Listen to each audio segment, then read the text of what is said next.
그래서 저런 것들에 대한 백그라운드에 대한 설명을 드리도록 하겠습니다. 결국 이게 향후에 고객들한테는 아, 이게 인공지능 서비스구나라고 느끼게 하는 이제 기본 알고리즘이라고 볼 수가 있겠습니다.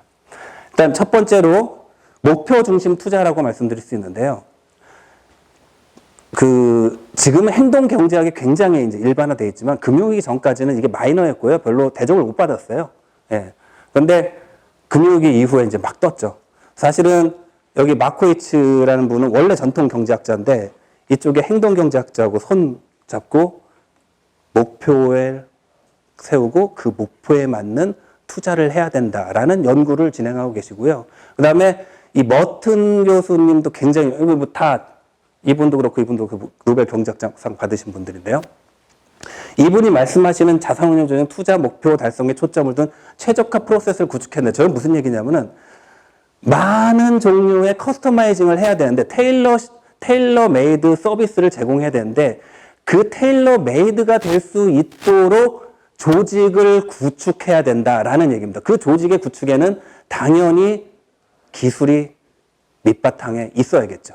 그래야지 그 많은 사람들을 각자에 맞게 우리가 대할 수가 있겠죠. 그렇죠? 이 목표 중심 투자가 뭔지 조금 설명을 더 드리면요. 기관 투자자를 설명드리면 좀 이해하기 쉬울 거예요. 기관 투자자들이니까 최종적으로 우리 같은 투자자들은요. 예를 들어서 국민연금하고는 연금 계약이라는 걸 맺는 거예요.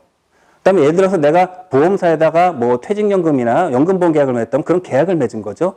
증권사에서 내가 ELS를 산다 그러면 ELS 계약을 맺은 거예요. 자, 이 사람들 입장에서, 이 회사들 입장에서는 뭐냐? 이 계약은 다 부채입니다. 지급 조건이거든요. 그렇죠? 그래서 그게 정해진 거예요. 내가 어떤 식으로 나중에 다시 되돌려 줘야 된다는 것이. 그럼 이들은 어떻게 운영을 해요?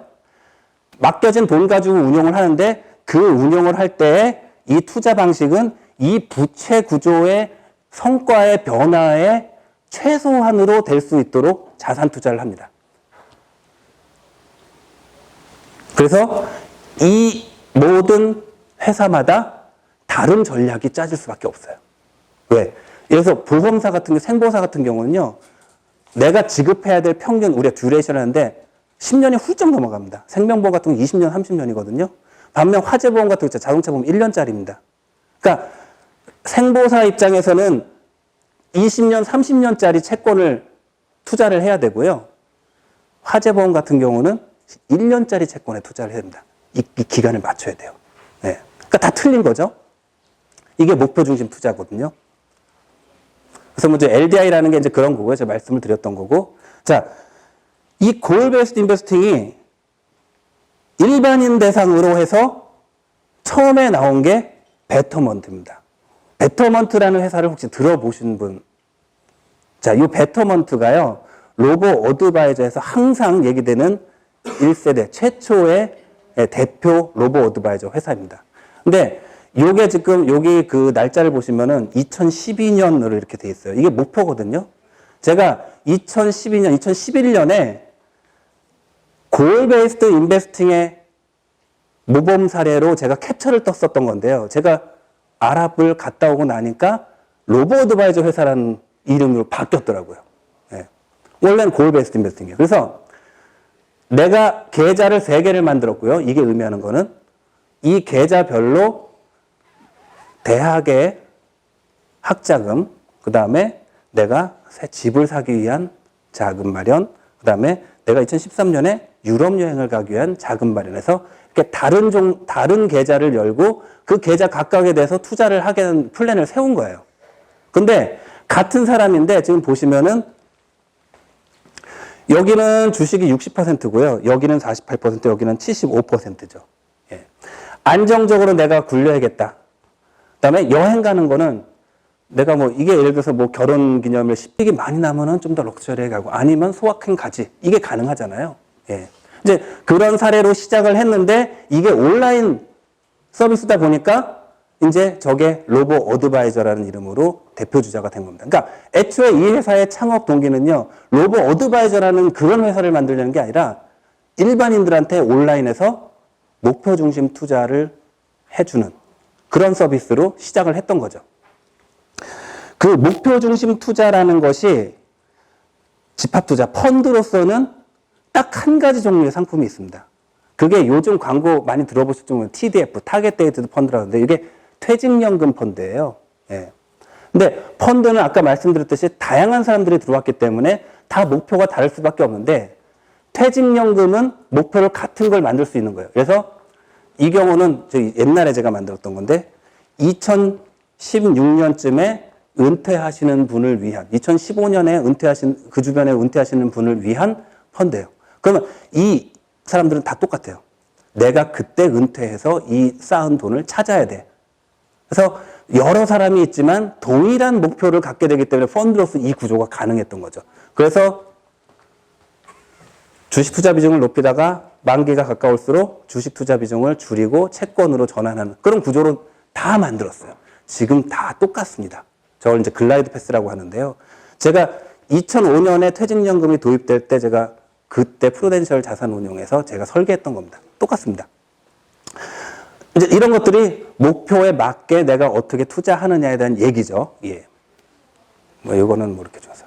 그런데 저게 요 앞에서 말씀드렸듯이 사실은 이 만기 시점 전후해 가지고 제가 그때 고민을 생각해봤는데 시장이 어떻게 될지 모르잖아요. 그래서 그냥 정해진 이 패스대로 자산 배분을 하는 게 아니라 그때 가서 펀드 매니저가 화랑이면 일찍 좀 접고 이때 좀 안 좋았으면은 좀 더 기다리다 다시 반등하면은 주식을 줄이는 그런 옵션을 넣어서 투자를 하도록 설계를 했습니다.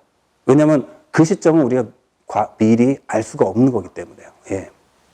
그래서 이렇게 보면은 목표는 세우는데 시장 환경이 또는 나의 상황이 계속 변해요. 내 소득이 늘어날 수도 있고 줄어들 수도 있고.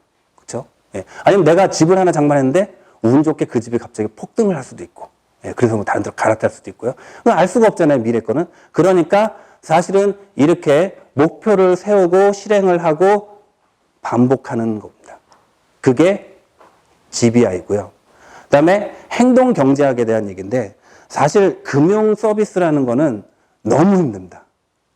첫째, 너무 어려워요. 그래서 이해하기가 너무 힘듭니다. 그래서 특히 투자를 권유한다는 거는 굉장히 힘든 일이고요. 그냥 투자를 안 하시는 분이 투자를 하시는 분보다 더 많습니다. 예적금만 하시는 분들이요, 더 많아요. 그럼 이제 그분들은 사실은 저축하는 양으로만 내가 재산을 쌓아가고 있는 거지 다른 방법으로는 잘 안 되는 건데, 물론 우리나라에서 이제 그 저축하고 나서 부동산으로 이제 좋은 성과를 내는 경우도 많이 있죠. 어쨌든 지금 계단을 올라가는데 아마 뭐 병원에 가면 어느 병원이든 다 이게 있고요. 예. 그래서 그 엘리베이터, 에스컬레이터가 아니라 계단을 이용하라고 이런 식의 캠페인이 많이 있을 겁니다. 그런데 이건 안 통해요. 이건 이성적인 합리성에 호소하는 그런 거고요. 이 오른쪽 같은 경우는 계단을 피아노 모양을 했고, 이거는 이제 실제로 소리까지 나는 겁니다.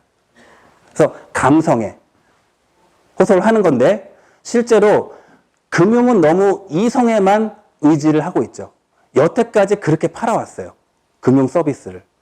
네. 그런데 앞으로 금융에서의 알고리즘이라는 것도 이쪽 좋은 의도로 쉽게 따라올 수 있게 넛지를 하는 그런 알고리즘으로 일반 대중들에게 찾아가게 될 것입니다.